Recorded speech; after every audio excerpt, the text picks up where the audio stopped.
Legendary programs, legendary site, legendary game. But the other part of that is obviously the word legendary means it's in the past. So we will do our best to move on to Wisconsin, as they say. Of course, if you know the fight song, the Badgers are straight ahead. Game number 2 in the Big Ten. Of course, we will need to address what happened in Ann Arbor to a certain extent, preview Wisconsin. And of course, this show goes because of these two flying to my left and to my right, Tim Prangley and Matt Zemek, Trojans Wire. Well, you two have obviously sliced up the weekend already, but your final thoughts on Michigan from just a team standpoint of what can be taken away from this one, which obviously was right in USC's grasp until the final drive. It was a great game. I mean, both teams played very well. We learned a lot about the team, some good, some bad about USC. A lot of things, a lot of worries that I had were kind of solidified in a way, and some of my presumptions from preseason into the earlier first couple of games kind of melted away. I was really very high on this offensive line. I thought they'd actually figure it out through the first couple of games, but they truly got exposed in this one. Now, the good news is they're not going to be facing Josiah Stewart for the rest of the season. That young man had himself a game. He was just in the backfield causing havoc the entire time. And the whole defensive line as a whole was pretty amazing and showed that USC's made some huge strides on the offensive line, but they're still young. And maybe I was a little over my skis thinking that they had turned us around, with a red shirt freshman at left tackle, and then, red shirt freshman at right guard. It just seems like they just haven't really figured out that offensive line yet. And when you play an NFL defensive line like they did, they learned the hard way. But on the other side of the ball, we also just, again, stood up to a really big attack on the toughness and the physicality of this defense. And I think that again, outside of 3 runs, and all of them count, but outside of those 3 runs, USC's defense showed they were more than up to the task to go up against a smash mouth Big Ten running attack. I mean, if you do remove those 3 runs, you're looking at about 3 yards a carry. So for the vast majority of the plays, USC absolutely. In the second half, until that big run, USC completely made the adjustments they needed and shut them down. And who knows if Danton Lind had some tape on Orji and how they're going to play him, maybe this situation might not have been like we saw. But great game on both sides, and I'm glad I was there. I wouldn't exchange it. I would like a win, but the experience, the people at the stadium, the fans, the people in Michigan, which is a great trip, and I'm glad I went. So from my perspective, the main takeaway really is, Texas set the bar really high against Michigan, and LSU's out there having a pillow fight with UCLA while that USC Michigan game was going on. It took a long time for LSU to finally shrug off UCLA at home. So that tells me that, LSU, pretty ordinary team, Texas, elite team, best of the best. And Michigan gained so much more value from playing Texas. I mean, Michigan got clobbered, but it gained a lot in terms of the physical challenge it knew was going to be necessary to then learn from and adjust to play USC. Whereas USC going up against LSU in that badly overrated, oversold offensive line, LSU did not prepare USC all that much for Michigan. It was Michigan doing most of the punching in the mouth. I mean, USC's defensive line was solid, but got gashed a few times. And, you can win most 85, 90% of the snaps, but if you're giving up 3 Shohei Ohtani 500-foot homers, that only counts for so much. This would have been a different game if, just to kind of hash out the numbers on this, if USC allowed 6, 12 or 15-yard runs, but only 1 run of over 40 yards, then Michigan's not scoring 3 offensive touchdowns. Michigan might be scoring 13 points or even 17 in a game that was decided by 3, that would matter. So USC, for all the good it did, allowed 3 explosives, and that was 3 too many. So hopefully USC can make the adjustment there. Like, you're not going to look at USC's defense and say, "Oh, this is a mess." You're just going to say, "Hey, let's button down the few times that we didn't display discipline, and we can then become a really consistent, really good defense." Now, the problem is when you go up against Penn State in 3 weeks, that's a team that can throw the ball at least a little bit. I mean, you don't have to say Drew Aller is the bee's knees. He's, the next great quarterback at Penn State, but he's not Alex Orji. He can make the basic NFL throws, the basic assortment of throws. And when you're going up against an offense that has some semblance of balance, unlike Michigan, will USC be able to deal with everything that Penn State brings to the table? So, you can see that USC can become a really good team, but it hasn't really demonstrated that, because we've seen one unclean offensive performance after another. We've seen the defense give up too many explosives.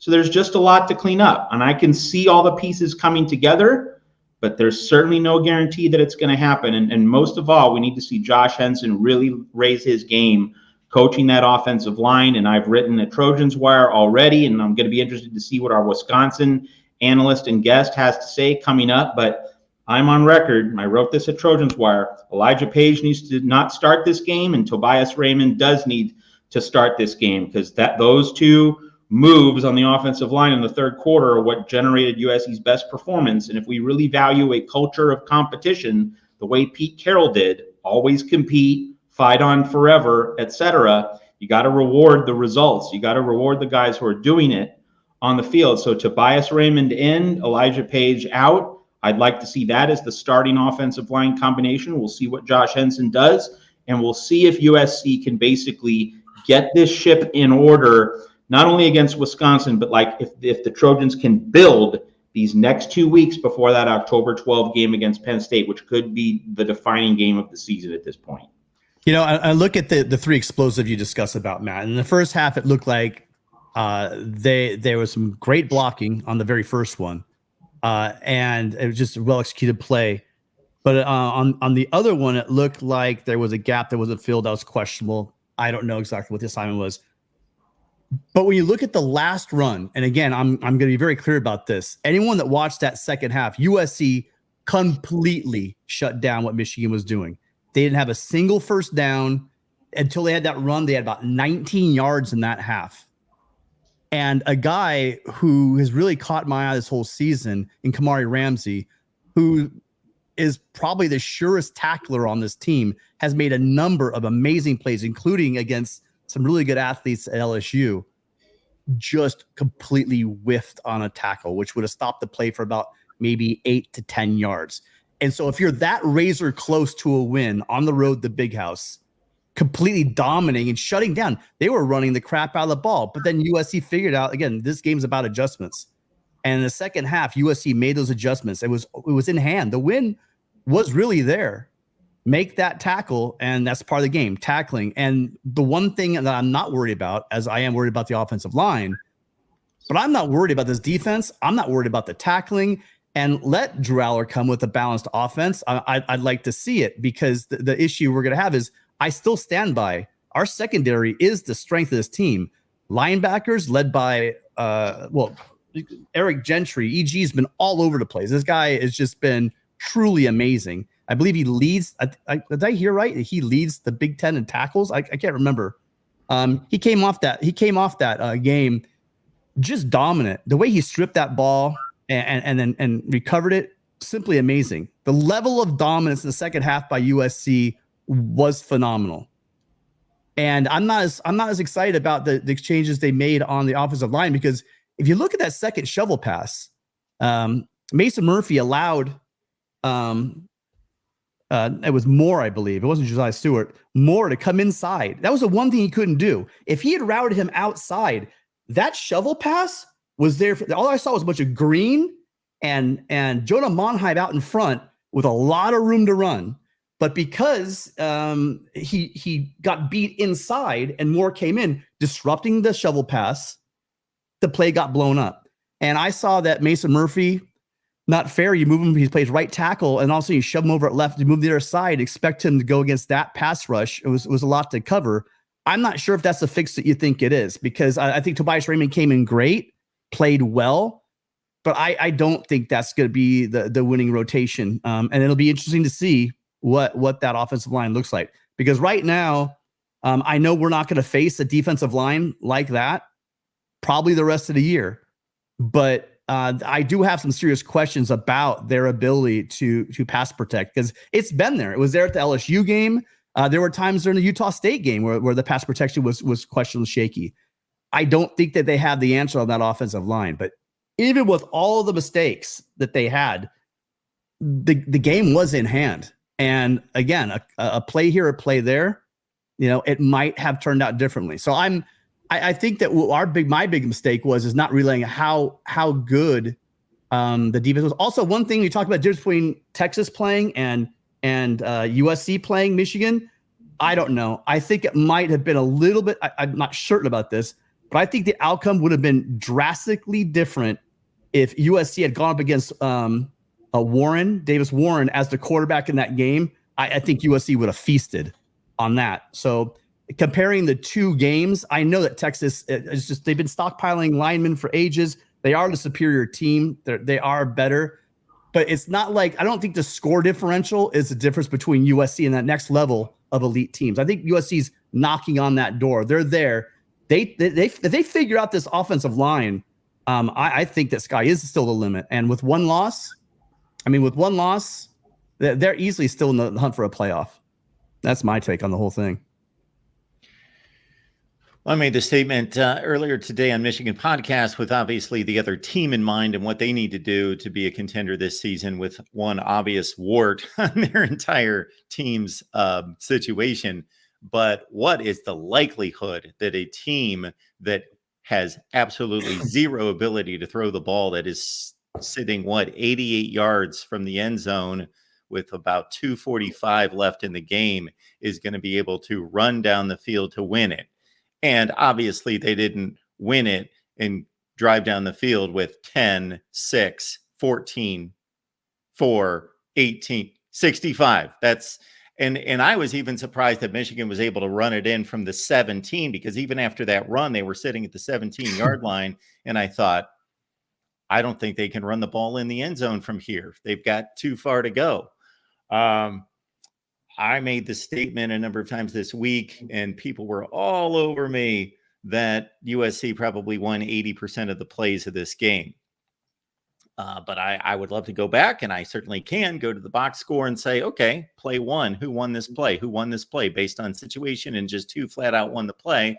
But USC clearly was the better team from whatever, late first quarter, early second quarter, at whatever point Michigan exploded for the second touchdown run until that final drive. They completely dominated the game in every possible facet. So I think it's a gut-wrenching loss on one hand, but it's a new playoff era on the other hand. Therefore, there is life, there is growth and development, and there's a schedule that can't be discarded. USC certainly the better team the next 2 weeks. We will see about Penn State. That toss-up there, in my eyes, at least at this point. But they will need to play decent football at least. They probably throw out a B- or so this weekend against a Wisconsin team that has shown us very little. This is not Wisconsin, Barry Alvarez, Brett Bielema, and others. Not even Paul Christ, Wisconsin at this point. All right. We have Wisconsin guests coming up. I just want to say one thing in the chat. Had someone call Kamari Ramsey a disgrace? Yes, Stop. Kid didn't make a tackle. That doesn't mean, he's a bum, okay? Like, we all make mistakes. We all have bad moments. Now, if this stuff keeps up, then we can have that conversation. But please don't rake someone over the coals for one bad game. Yeah. Because everyone's had it. I've had bad days at Trojan's Wire. I've had bad days on the air. Come on. We all have our bad game. We're all allowed one bad game. Now, if it becomes a habit, okay. different thing. But please stop. Do not call anyone a disgrace for missing a tackle. It's not a sin. It's not a crime. A couple of plays throughout an entire game does not make somebody, missing a tackle and maybe not. We don't know who had that assignment, but it's, again, that I was going to address that, Matt. I'm glad you saw that too. We're better than that. And it's factually inaccurate. Kamari Ramsey is a great safety. SC is absolutely lucky to have him. If you've been watching the entire season, that dude's been balling out. So that's just a crazy statement to make. Yeah, that's a pathetic comment to make. All right, no question about that. And it's on to Wisconsin, of course, and the Badgers of the Big Ten, and more Big Ten kind of football, although this is a very different football team in regards to what it's looked like. There we go. In recent years under Luke Fickell and Phil Longo at offensive coordinator. We got Ryan Herrings on the line from Locked On Badgers to help us break it down. Ryan, we appreciate you being here. Oh, we got you on mute, I believe. Oh, that was me. Professional moment there. Always a pleasure to come talk college football on your channel. Yeah, a very tepid introduction about where Wisconsin is. And you're not exactly wrong. They have not showed much this year up to this point. Yeah, so before I let Matt and Tim come loose on the matchup, just one quick thought concerning Wisconsin's look at USC. So in scouting USC, what do you see about the Trojans concerning that they've played 2 high-level opponents out of 3 games? Yeah, this was a great weekend for Badger fans to kind of get a look at SC. Badgers were on a bye. We were able to kind of take a really good look at USC against, obviously, the power Michigan team. One big takeaway from each side of the ball that I would throw out there, not only is Wisconsin not Michigan's defensive line, they're not even close. Wisconsin's had a major struggle getting disruptive plays all season long. So it's going to be a choice of, do they blitz or do they try to sit with 4 and play coverage? Because Wisconsin's, I don't think, is going to be able to get to Miller Moss with 4 guys in coverage. So they're in a tough spot there. Offensively, it's interesting. You mentioned Paul Christ. This is actually, they hired Phil Longo. They wanted to go air raid. Wisconsin this year has actually ran the ball a lot, over 40 carries each game. They're 9th in the country in time of possession. So I think a lot of Badger fans saw the Michigan game and have come away a little optimistic offensively that Wisconsin's going to be able to run the ball, control the clock. They're going to go into with that game plan. And I think we came out of the Michigan game optimistic from an offensive standpoint because of what we saw there. So, my main question with Wisconsin, I mean, obviously you're still sorting through things with Phil Longo and the transition to that different kind of offense. And yet it's not manifesting fully. But I have to go back to last year because we've seen this at a number of different programs. Like we saw when Paul Johnson left Georgia Tech, would Georgia Tech junk the triple option instantly, go to a completely different offense? And we've seen this at other places as well, like Zach Arnett at Mississippi State. He junked the Mike Leach air raid system in one season instead of kind of allowing for a transition. And it always struck me as odd that why didn't Luke Fickell allow for a 1-year transition period, knowing that you can't instantly remake the roster when you're aiming for such a dramatic stylistic change. And it seems as though Wisconsin is still paying the price for Fickell trying to do things too quickly. Where's the Wisconsin fan base? And also for you and other people who cover this program, is it pretty agreed upon that like these changes were just forced upon the program and the roster too quickly? Or was it reasonable to expect that in the era of NIL and the transfer portal that you can do 1-year remakes, and it's just that Fickell didn't execute the remake as well as he could have? Or just should this have been kind of a more gradual process? What's your feeling on that? Yeah, it's a great question. I think there's a little hubris sometimes with the transfer portal. There's a little bit of an assumption that you can come in and you can flip things right away. And quite frankly, I think there is some, it comes down to quarterbacks, right? If you can flip it right away if you get the right quarterback. And they brought Phil Longo in, who was at UNC, who had coached Drake May, who has really put real NFL talent into the league and has coached some really high-powered offenses. And they pulled a Tanner Mordecai from SMU. I think they thought they would find the quarterback and it would be smoother. And most Badger fans were pretty on board with that because the last couple of years of the Paul Christ era, it wasn't the traditional Badgers offense that people had been excited about, right? They had been struggling, and they had been they were gearing more towards Iowa than traditional Wisconsin. So I think Badger fans were kind of to the point of, this isn't working. Let's shift into the modern era of football. They just didn't find the right quarterback. Tanner Mordecai wasn't that guy. They brought Tyler Van Dyke in this year from Miami, and then he tore his ACL in the first series against Alabama. Not sure he was trending to be that guy either, to be completely fair, but unfortunately he's out now. So for the second year in a row, they're not going to have that quarterback. So they've reverted a little bit. This offensive line that's in place is still the offensive line, for the most part, that Paul Chryst recruited. So it's big, it's nasty, it's physical. And that's why this year, every game, they've run the ball 46 times, 41 times, 42 times. I think internally they realize who they have to be. They have to be a ground and pound team to win that time of possession game. And that's what they're going to try to do against USC. They're going to try to keep it on the ground and win that time of possession.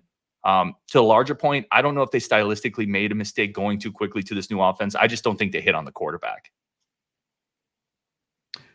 So USC went up against that pass rush, and you guys lost a powerful defensive lineman in James Thompson Jr.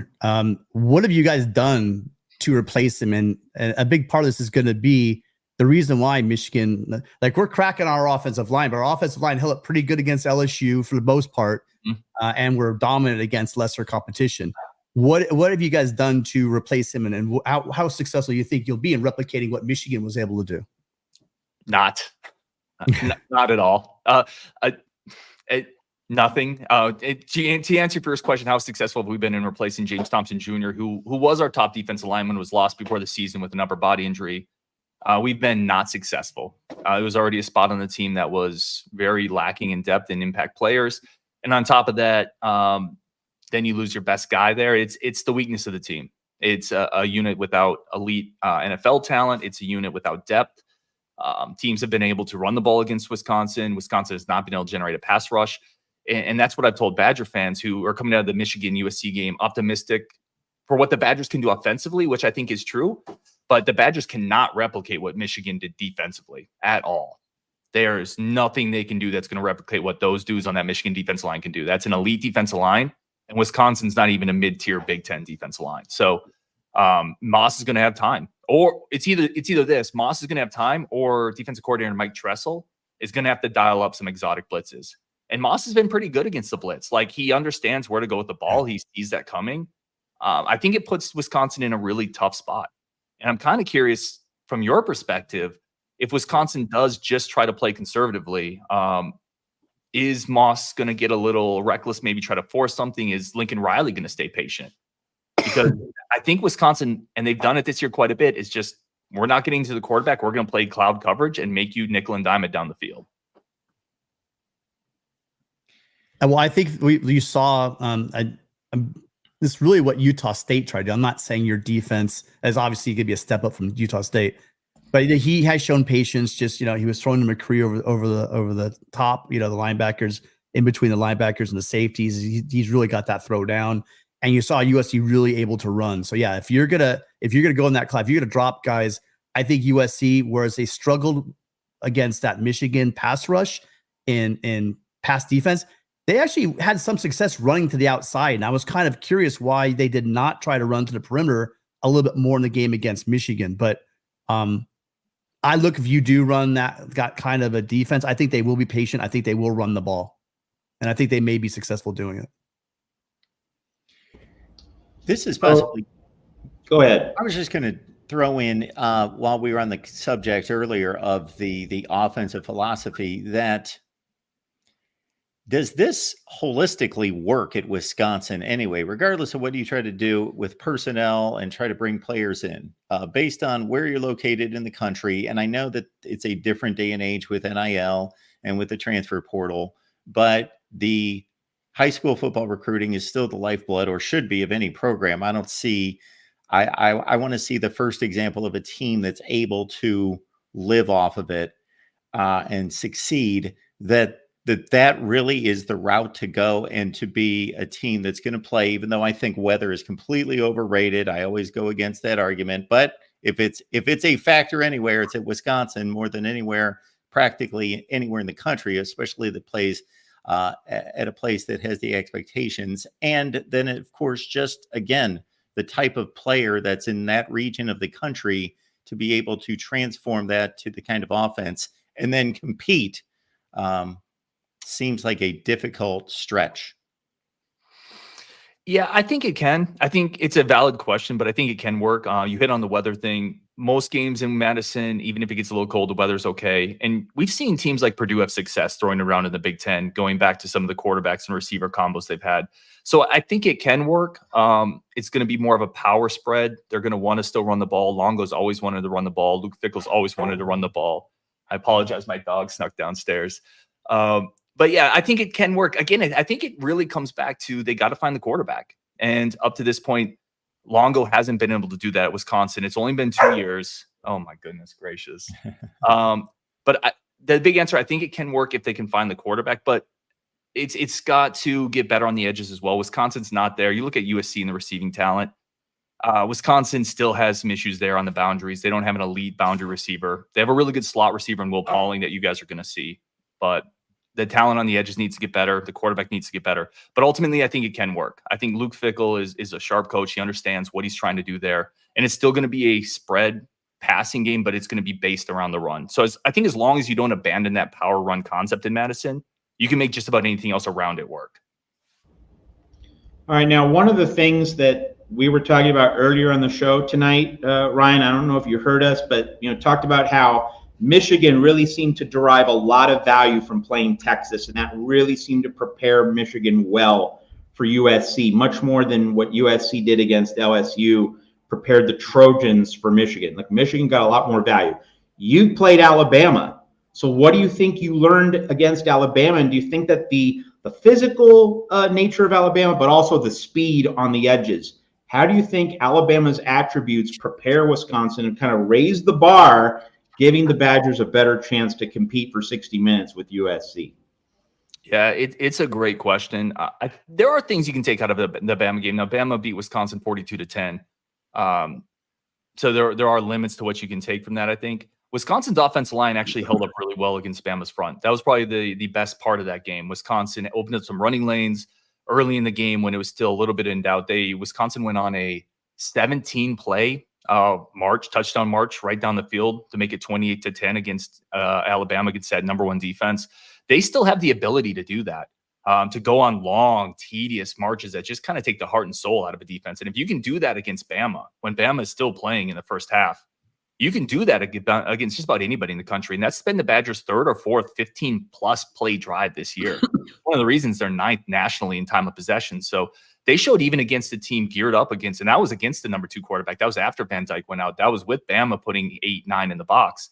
So I think they can take that out of it. I think their offense line and their running game can methodically punish just about anyone in the country for periods of the game. Then it just comes down to the passing game. Can you make enough throws to back a USC off? Can you make enough throws when USC starts creeping that 8th guy in the box, or maybe you get something behind the linebackers and make them say, okay, we can't put 8-9 in the box? I think that's the remaining question. Braden Locke will be the quarterback this weekend. He's taking over for Tyler Van Dyke. Had a few starts last year. Smaller quarterback for USC fans that might be interested in who they're going to see. Not an athlete, not a great runner.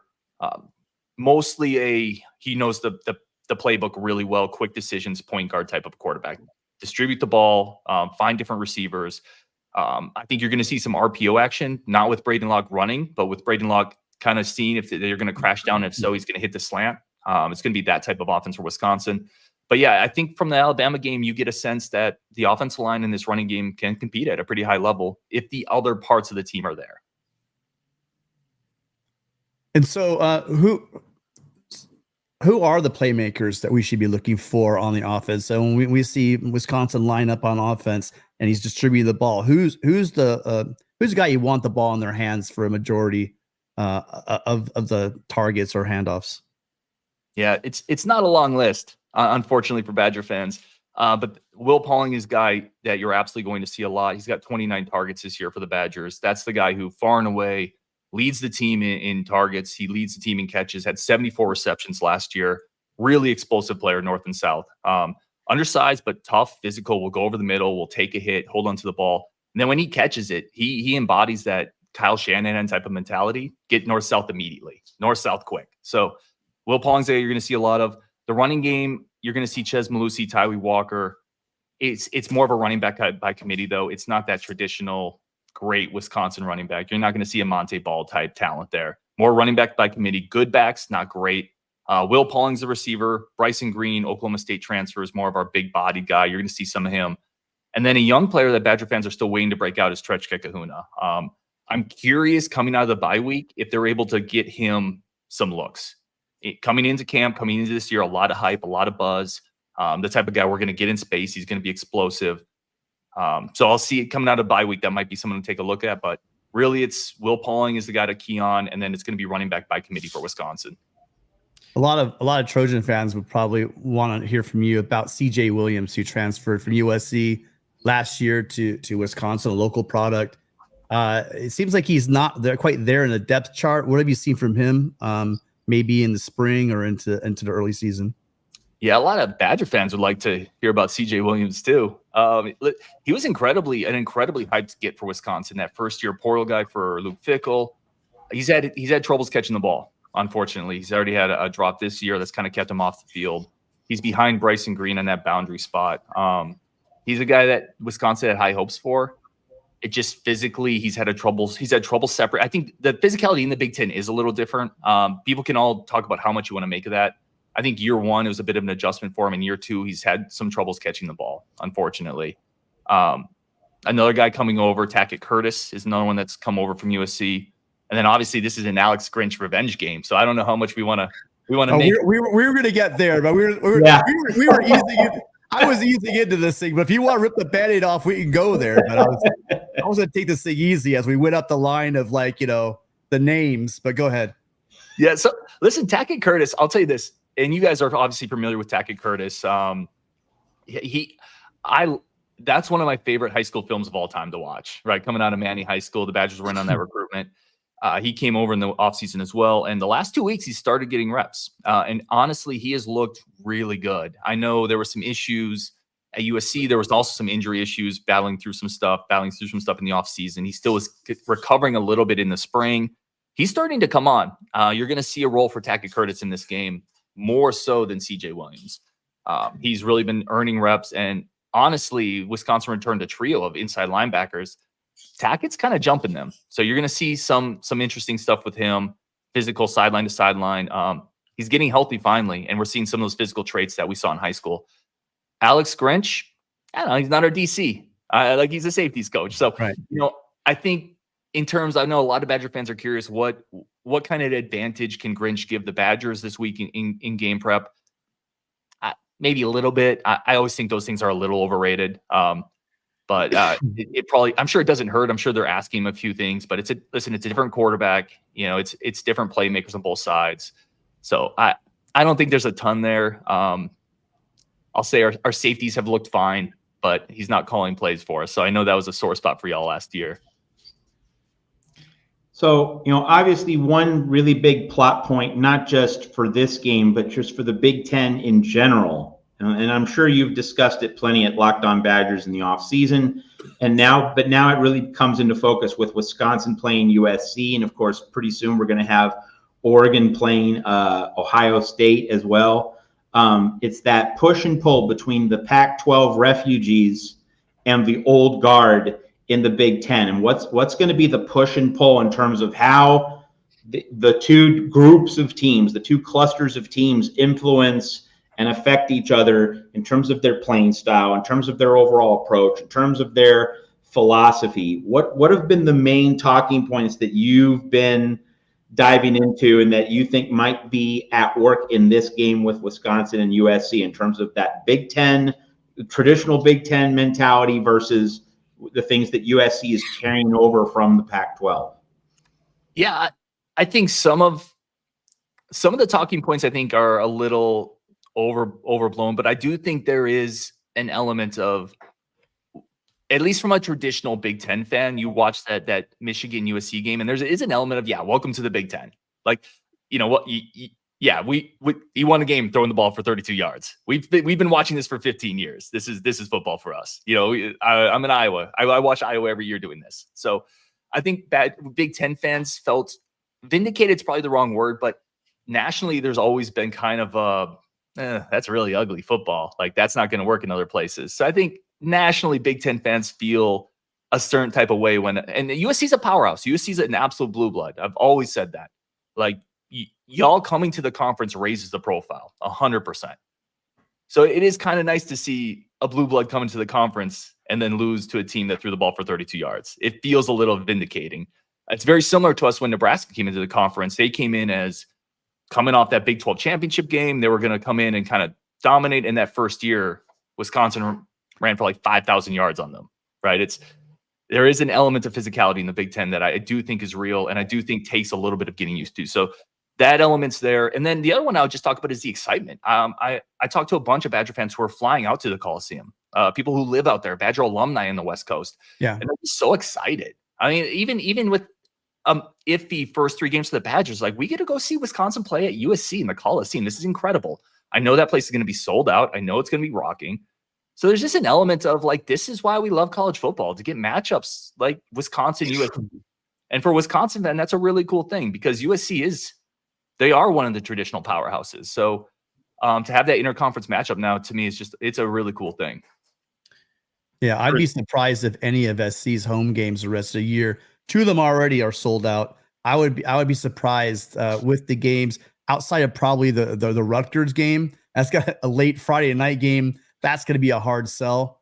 But the other games, I think, because what you brought up, there are so many Big Ten alumni in Los Angeles, and so that you're going to have a nice mix. It's not going to be like UCLA where it's going to be majority Big Ten, but it will be. You're going to have a full Coliseum, and the better USC plays, it's just the way it is. I've said it for years. USC has about a base of about 50,000 fans that are going to show up.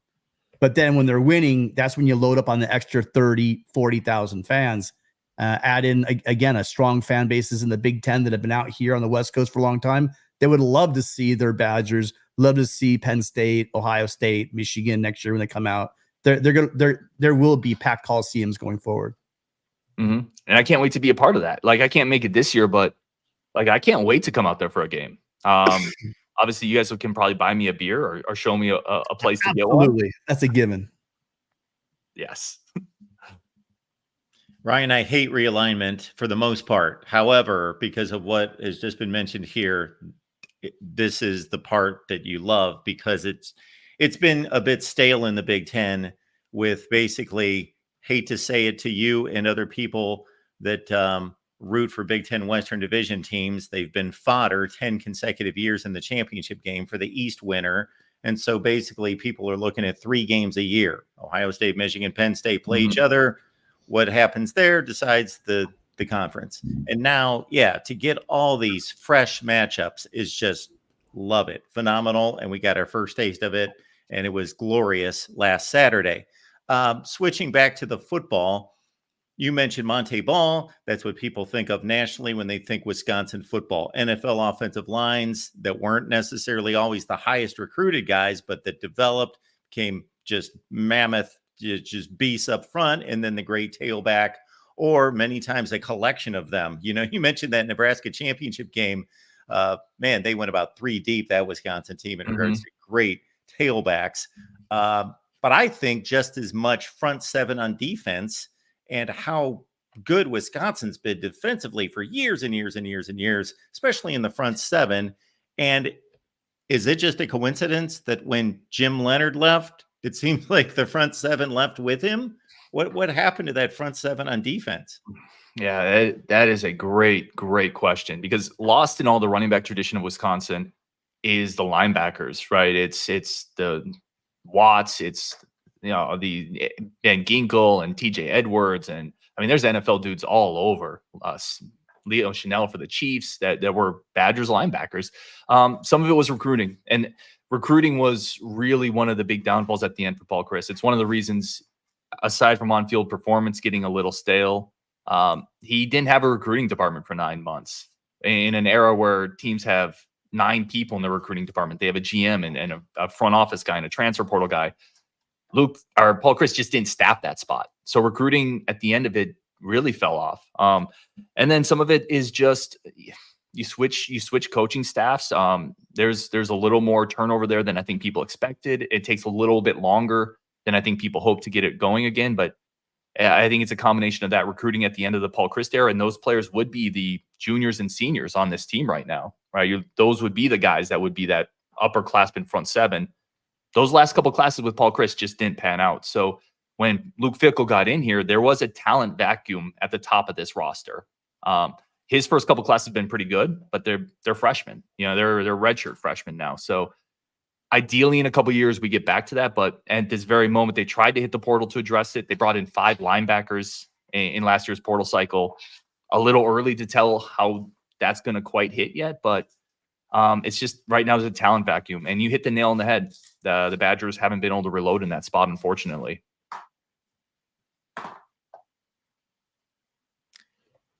Anything else, gentlemen? All right. Everybody, Ryan does an exceptional job, as you can hear. Locked On Badgers is the place to be. Ryan, what do you have going on this week that people want to lock in on? Just putting a bunch of money on the Badgers plus 14.5. That's really what I'm doing. No, so after the game, as always, we have a live post-game show. Every Friday, we have a live call-in show where people can call in and just kind of what their thoughts on the game are, optimism level, all that stuff. Badger fans are a little frustrated about the start of the year, but definitely going to be fired up for this one. So watching the game, going live after, hope it's a great one. I think it will be a pretty good game. I do have USC winning, but I think the Badgers are going to play pretty well behind a pretty good running game. So hopefully a good game, good post-game show. And I'm sure I'll mix some IPAs into that mix. Ryan, you know, we love when you answer the call. So thanks for being here for us. Appreciate it, guys. Thanks very much, Ryan. We really appreciate it. Great job, Ryan. Thanks. Another great guest. We line them up pretty well. Good stuff out of Ryan, breaking down the Badgers. And again, you know, this may not be what it was last weekend from a historic standpoint, but it's up there. And this is just another matchup that I have been longing to see ever since these announcements were made about the West Coast 4 coming to the Big Ten.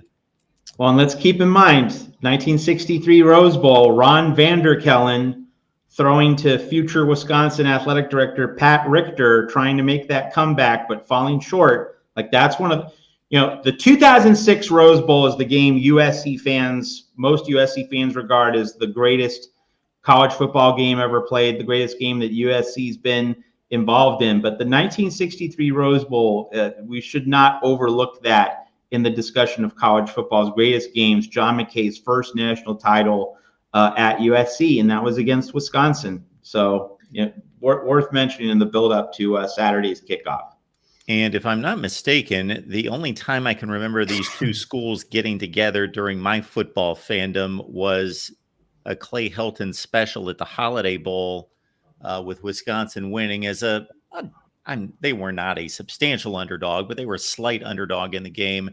And a 9-3 Wisconsin team beat USC like 24-21, something like that. Clay Helton was the greatest ambassador to the Big Ten that USC has ever had. USC had a run going all the way back to John McKay on the Big Ten. And Helton did his damn best to make sure he'd give some of those games back to the Big Ten. And he did a fabulous job of donating some wins. Especially in bowls. Lost to Ohio State, lost to Wisconsin, lost to Iowa. Yep. Yeah, he just loved those bowl games. And I want to say something really quick. Michigan fans, you are on a USC channel. We love you being here. But you know what's great is, where the hell were you guys? You guys disappeared for about a week and a half before that SC game. And what do you know? You guys get a win and you're getting chippy in the chat. Again, thank you for being here. But you are guests. Please be respectful in our chat, because this is not the place for it. I think that we have been more than fair in the chat. I've been watching the chat. It seems like a couple Michigan guys out there. You guys need to chill out a little bit, just to be clear. Yes. Class.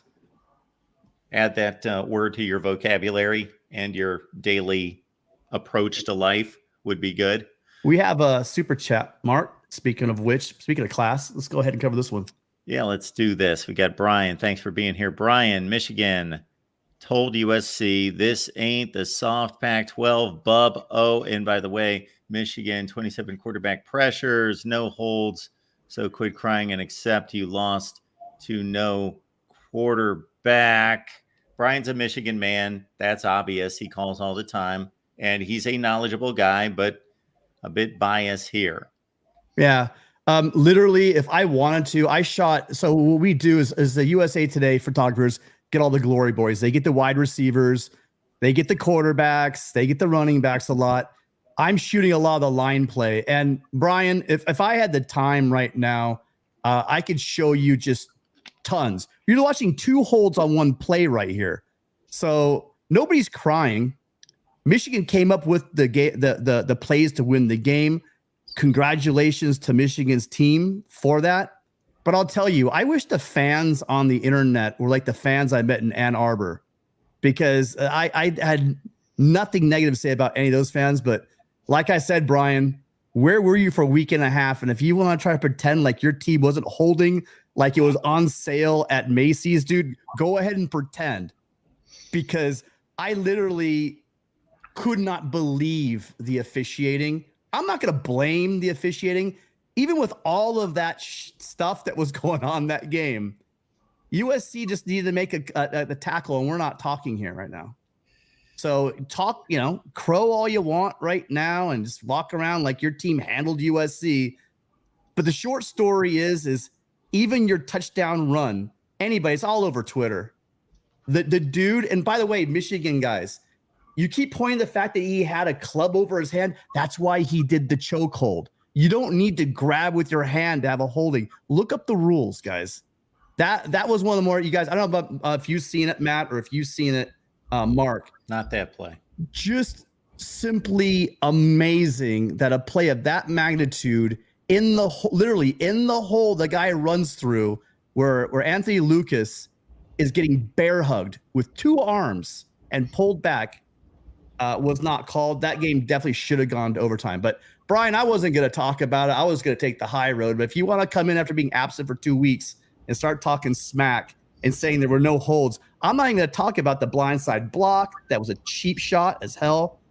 I'm not even going to talk about the face mask. I'm not even going to go there. But if you want to start talking about penalties, you're on the wrong side of the ledger. And I'm done.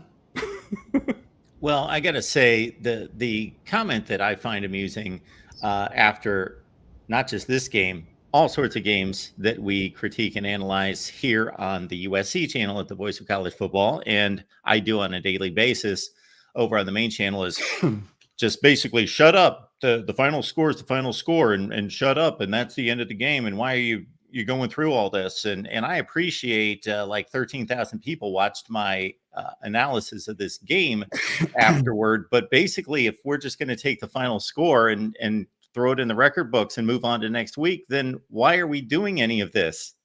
We're analyzing the games. We are discussing, breaking down the games and reviewing the teams and evaluating the play on the field. Like this is what we waited 8 months to be able to do, to stop talking about recruiting and NIL. Like, this is the whole friggin' point.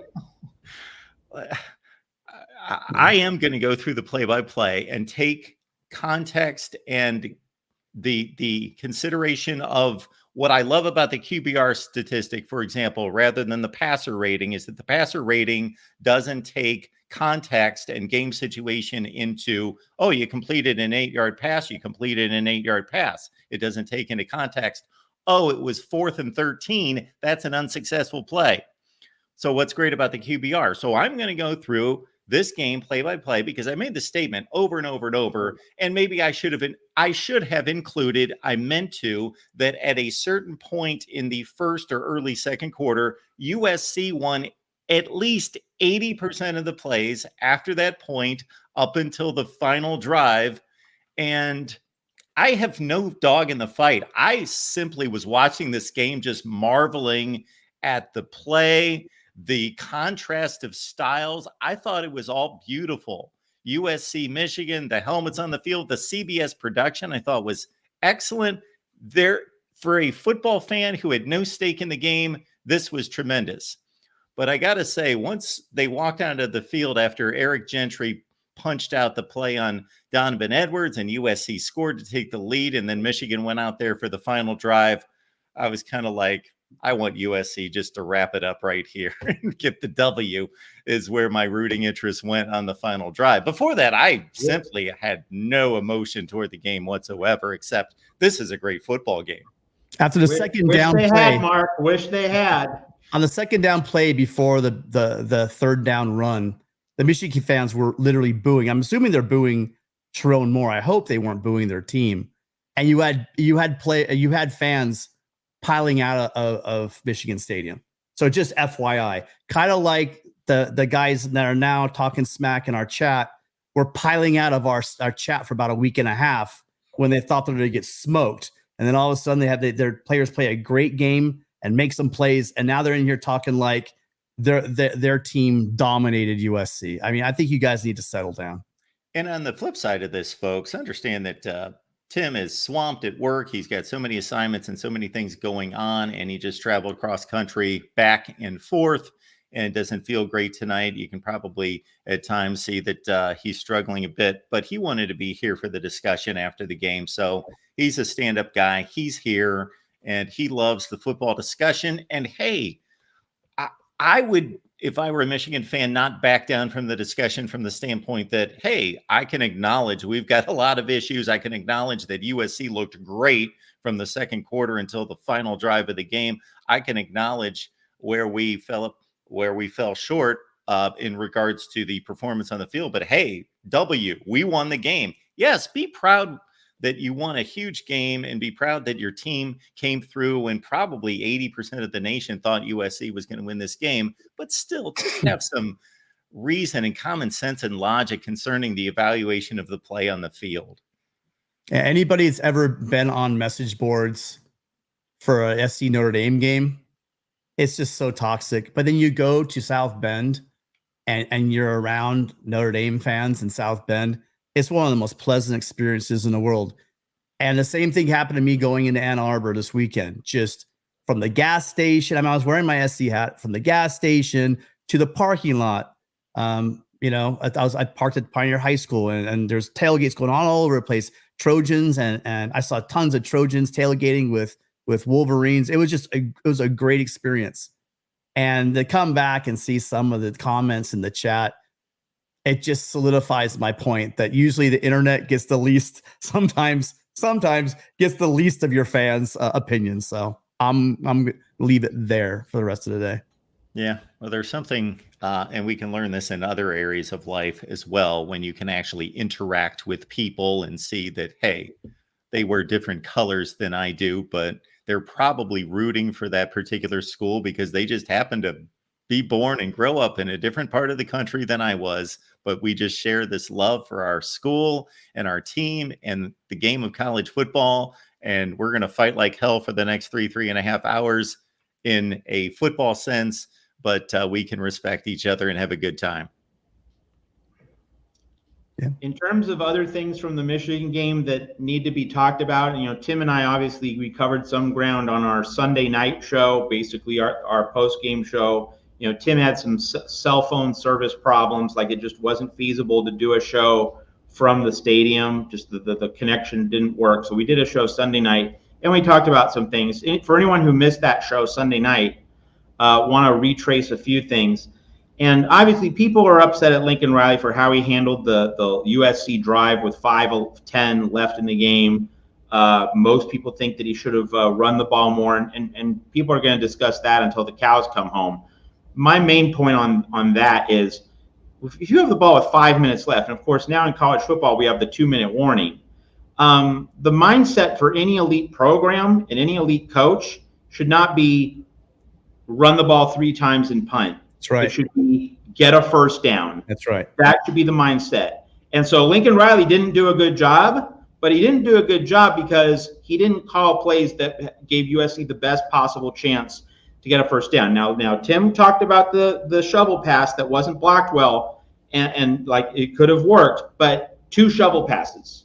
Like why are you going back to that same well a second time? So I'm not having a problem with Hold on. I'm not having a problem with that he called one shovel pass instead he called two. Like you have to, USC was throwing the ball well to its wide receivers, 10, 12, short intermediate routes, that you don't throw at least one such pass in that sequence. Yeah. That upsets me, that you didn't try to get your wide receivers involved at least one time on that series of downs. But here's the other thing about Lincoln Riley. It's not getting nearly as much attention and needs to. Wasting timeouts in the third quarter because a play doesn't get in. This happened against LSU. It's happened lots of times in his USC tenure that, a third down play, or a third quarter play, I should say, doesn't get in and he burns that timeout before the end game.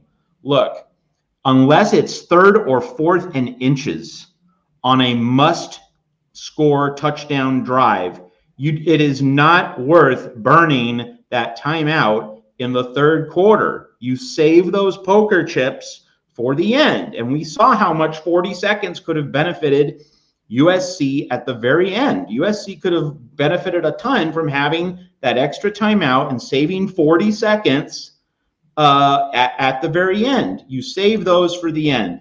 Unless like it's fourth and inches, and you're down 14 and you must get 7 points in the third quarter, except for something really exceptional like that.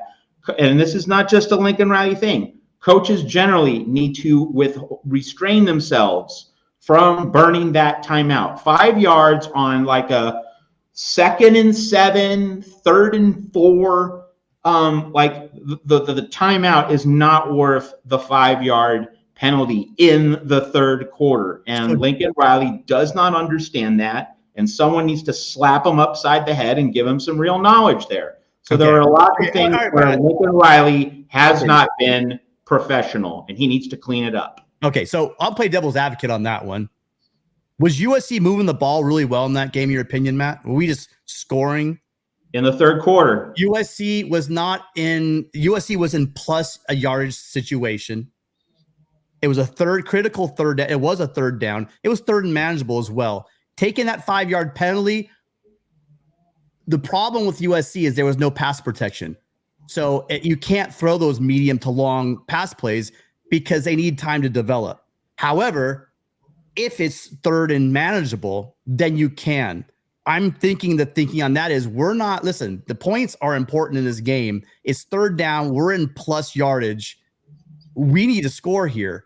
And our best thing is we're going to take. They didn't know. I mean, if you want to guess what the fourth quarter is going to be like at the end, you could do hindsight all day long. But at that point, I don't have a problem with them regrouping. If the play's blowing up, he's having trouble getting the signal.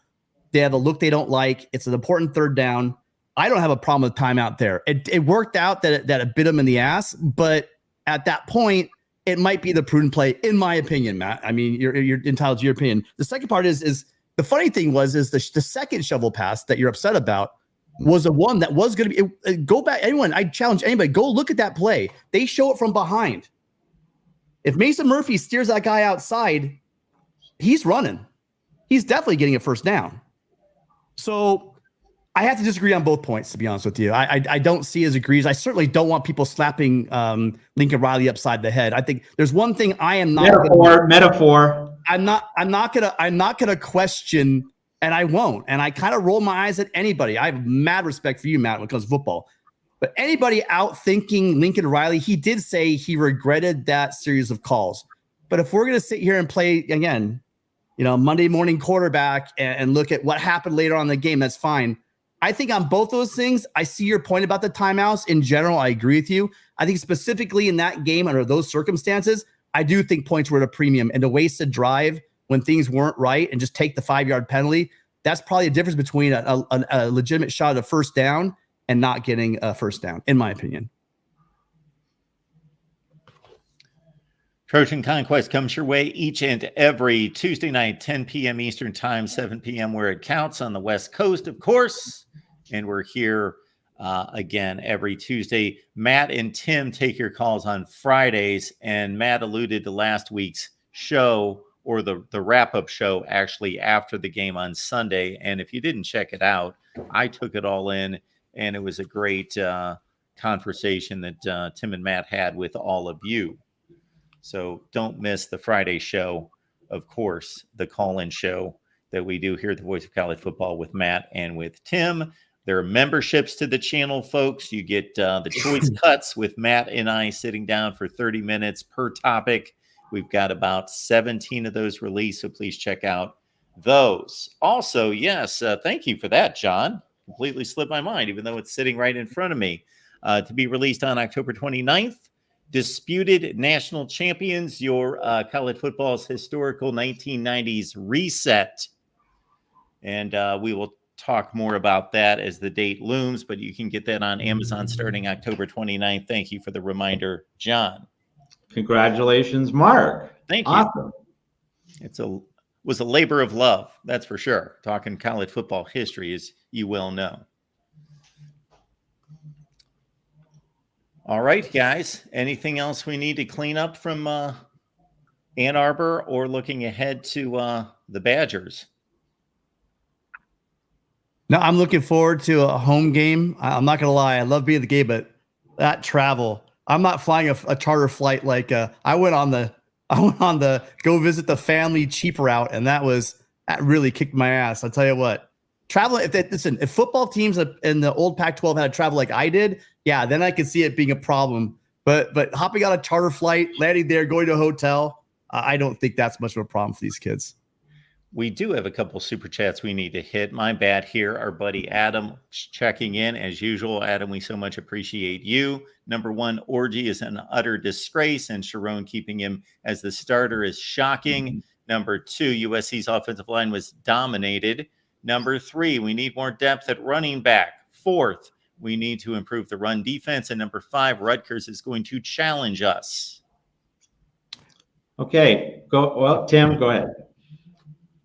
Okay, so I think Orgy played a great game. I mean, he's a limited guy. He led his team to an upset victory. So I don't know if we can call him an utter disgrace. And certainly better than 3 interception against Arkansas State, Davis Warren. So well, I mean, yeah, any other quarterback, I believe, like obviously we have to play it on the field, but I believe that they started any other of their quarterbacks healthy at their peak, USC probably smokes them. I think Orgy, they didn't have tape on him. He maximized his ability. It wasn't Orgy that was effective as a statistical thing, but it was a threat of his run that really made that thing work. Kind of kept SC off balanced early.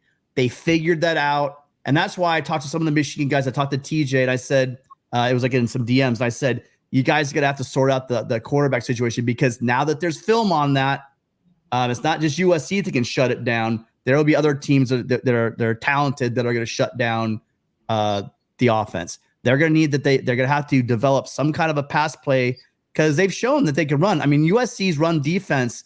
Again, I'm going to disagree with that. I think it's pretty solid. It's definitely leaps and bounds better than it has been in the past. But I mean, I'm very happy with our run defense. Is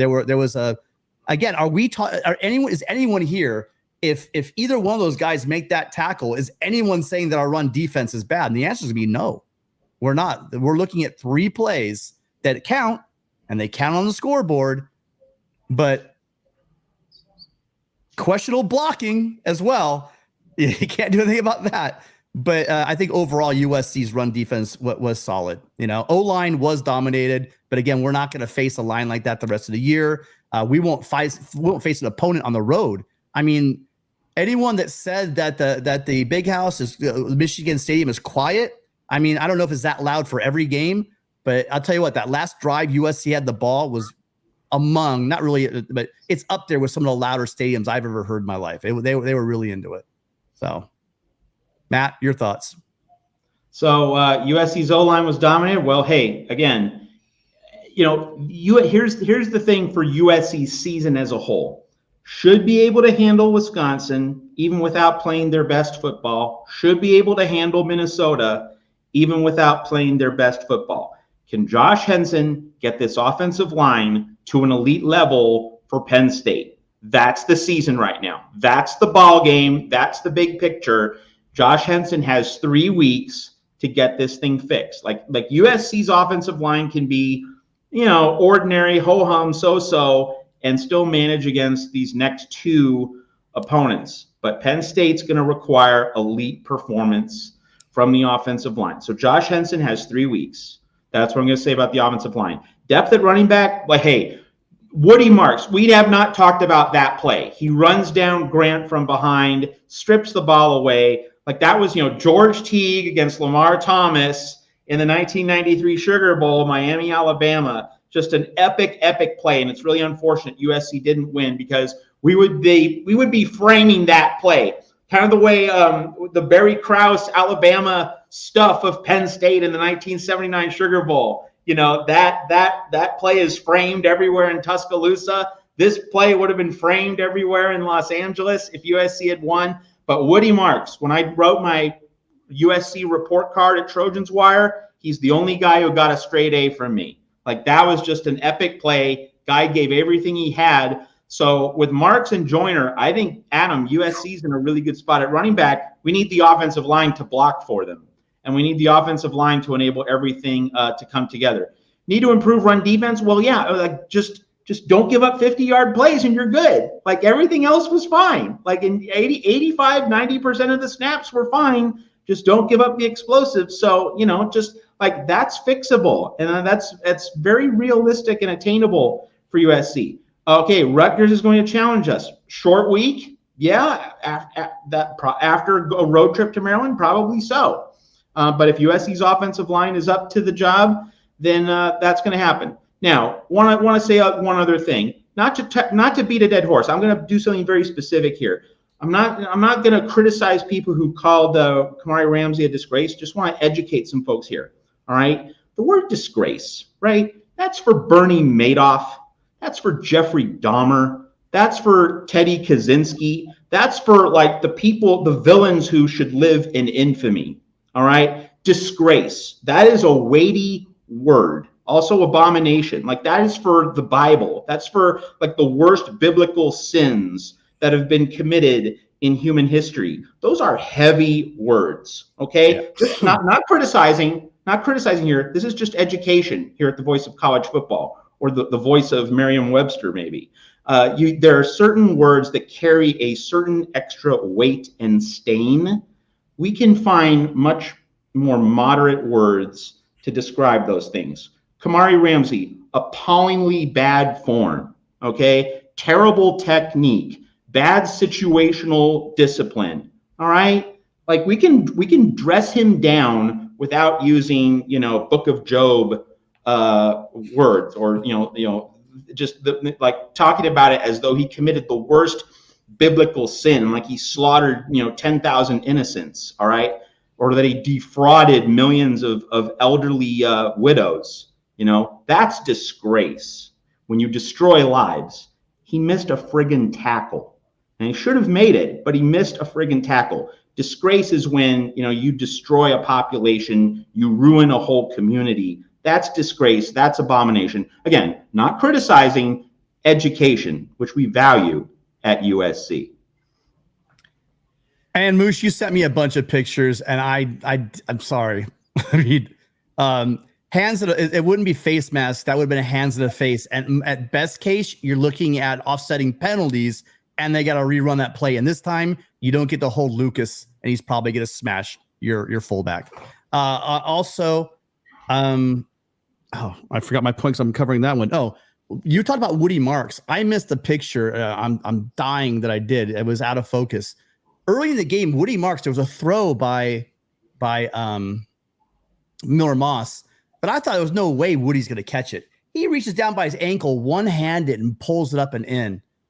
This guy's on a 48-game streak of receptions. So, Woody's playing out of his mind.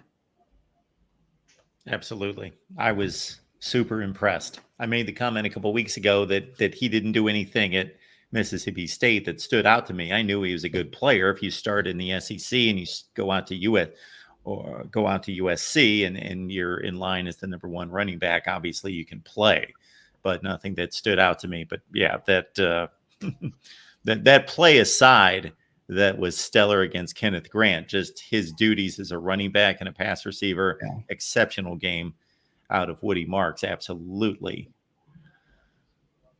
And I think we had one other super chat to get to. I do believe Brian coming back with this one. Same play on 4th and goal. Defender had hands in the face of the lineman. That's the play that Moose brought up. And so then you have offsetting penalties. It was called correctly. You might have a chance of, it's called even less than holding is hands to the face by an offensive lineman. So, on defensive lineman. So good luck with that one. That one happens more than holding. And we know holding plays on almost every play. Look, it's really simple. It's truly shameful that you guys can't say, yeah, we got away with a couple. Would it kill you to say that? Because that's probably far more accurate than complaining and calling people whiners. Nobody here is saying you guys didn't win the game. Nobody here is saying that you guys didn't make the plays. And no one really is saying here that if SC makes a tackle, we're talking a whole different ballgame. Yeah, like no one said that those plays decided the game. Like we didn't write any of that at Trojans Wire. I know I didn't. So like we noted the bad calls, but we didn't say it decided the game and that USC didn't make the final few plays it needed to make. Like that's been clear from our Trojans Wire coverage. And if you've been reading our site, like we never said those calls decided the game. Never, ever. Didn't even hint at that. We talked about USC not making the final few plays it needed to make. But like I said, I'm glad the lights came off and all the Wolverine fans came back because you guys scurried away for about a week and a half. I'm glad to see all you guys coming back in force to tell us how great you are and how you dominated, because good job. As for the Rutgers point, I've got a lot of respect for Greg Schiano. He's done a great job for a second time at Rutgers, no doubt. There's a lot of limitations there. I actually took in the 30-minute cut down of their game against Virginia Tech. They should have blown them out of the stadium. They had 2 chances to extend a 23-7 lead to 2 more touchdowns, let Virginia Tech back in the game. But there's a decided talent gap there, of course, in USC's favor. Rutgers also plays the week before at home. So I was checking for a bye week for Rutgers. They've got to come out on a short week to the West Coast. That's a tough ask for them as well. So I just really want to see this Penn State game because I think that's going to be a tremendous matchup because they're very similar to Michigan. I'm not going to go through every position unit and call out the pluses and minuses on either side. But obviously they got a guy in Drew Aller who I'm going to disagree respectfully with Keep Chopping in the chat. I'm not going to elevate Drew Aller quite to the top 2 or 3 status quarterback slot in the country. He's not that good or has yet to show it, but 5-star, he can spin it. He can play if he's got his head screwed on and he's learned some things from last season. So there will be a passing threat. It's not dynamic, but it's going to be a heck of a game between those two. I'm almost as positive about this. Again, I'm worried about the offensive line. I'm not gonna lie there, but I do think that the way the offensive line played was absolutely a function of going up against that defensive line. That defensive line is going to eat. USC should have protected better than they did, but that's the only negative I'm coming out of this game with. Like literally at every other position, and really, like Marcus said, well, like every rational fan has said. And pundit, USC controlled the majority of that game, and really the whole second half, outside of that 65-yard run, USC really took over that game. And hats off to Michigan. They didn't get gifted that run. They made that happen, and it was a hell of a run. I mean, you got to tip your hand to that run. It was beast mode. I just wish again one of our more sure tacklers just took the wrong time to miss a tackle. And that's the way the ball bounces. All right, folks, we so much appreciate you being here. Once again, it's every Tuesday with the 3 of us. And then you get these 2 guys, of course, delivering the best on Friday night with your calls included. All right, folks, appreciate you being here at the Voice of College Football. Next up for me is a 10 a.m. show in the morning Eastern time, followed by Buckeyes Live at 11, finally playing a decent opponent this week in Michigan State. For Matt, for Tim, I'm Mark. We will see you next time. See you Friday.